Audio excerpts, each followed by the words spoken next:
পা, পা এর আরবি হলো রিজলুন।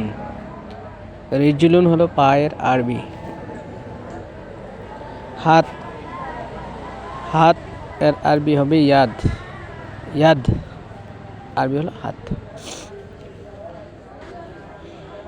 আঙ্গুল, আঙ্গুল এর আরবি হবে ইসবা। ইসবা হলো আঙ্গুল এর আরবি। হাতের তালু, হাতের তালু এর আরবি হবে কাফ। কাফ হলো হাতের তালু এর আরবি। কান, কান এর আরবি হবে উজুন।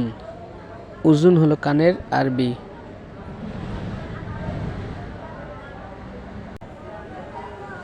নাক, নাকের আরবি হবে আনফ।